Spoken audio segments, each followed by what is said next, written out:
Good day, ladies and gentlemen, and welcome back to another tutorial. Today we're going to be taking a look at piecing together combo moves.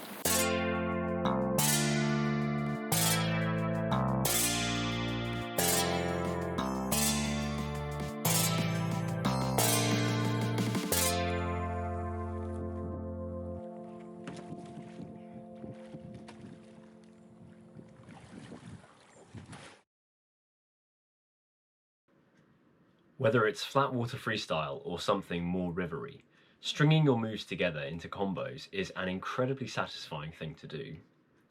It will help you to hone those individual moves, as well as developing stamina and transferable experience for more competitive freestyle. But most importantly, as with so many of these skills, it's a heck ton of fun. Whilst it can sometimes be fun to simply throw yourself into a random string of moves, effectively reacting to where you end up, there is far more personal challenge and progression to be gained from setting out the moves you intend to do in advance. To do this, I find it useful to visualize. Picture each move individually and then consider how it will link to other tricks.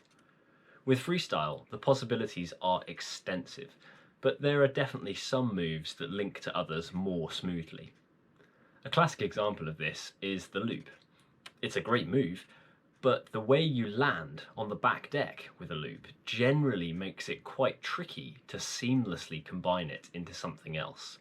If I'm adding loops or variants into a sequence, they usually come towards the end. As a rule, the more slicey moves, cartwheels, split wheels, tricky woos, etc., lend themselves well to longer and smoother combos.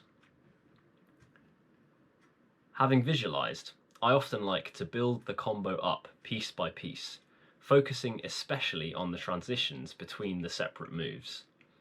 As I have stated multiple times in different freestyle videos before now, having an upstream focal point is so vital for this. Spinning around in circles is fine, but it once again falls into the category of reactive paddling, rather than proactively seeking to progress skills. Another point to consider at this stage, one for which I will again use the loop as an example, is how the desire for smooth transitions from one move to the next might impact on the technical execution of individual moves. With loops, for example, reaching really high to add height is very enjoyable and visually impressive, but it could make linking the trick even harder than if you did a more conservative, shallow loop. Once I've built the combo up from beginning to end, I will then go over it multiple times, attempting to refine the transitions. In this example, I'm going for a tricky woo to cartwheel to lunar orbit to loop combo. And the main thing I found when practicing it was that I began by using far too much paddle and far too little of my core muscle. As I progressed with it, I focused increasingly on where my head was looking and using my core muscles to drive the boat as my head directed. This leads to the combo feeling and looking far more polished, as there aren't so many drastic paddle motions. Combo moves have a wonderful way of helping us to zoom in on what our bodies are actually doing during a sequence and correct small technical aspects of our paddling. Let me know in the comments below if there are any particular combos you would like a more detailed breakdown for. Imagination really is the only limit when it comes to freestyle. So if you need inspiration, check out some of the highly creative freestylers at the top of the game, people like Otti Robinson-Shaw and Harry Price, for instance. Get out there and give it a go.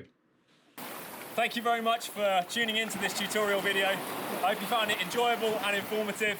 If you've been following my content and you're enjoying it, then please do consider giving this video a like, commenting down below any ideas for future videos that you might have, and sharing it wherever you feel comfortable. If you feel like you've earned your subscription, then please do consider subscribing, and I'll see you in the next one. We're going. Start the thing. You're not in Vegas at all.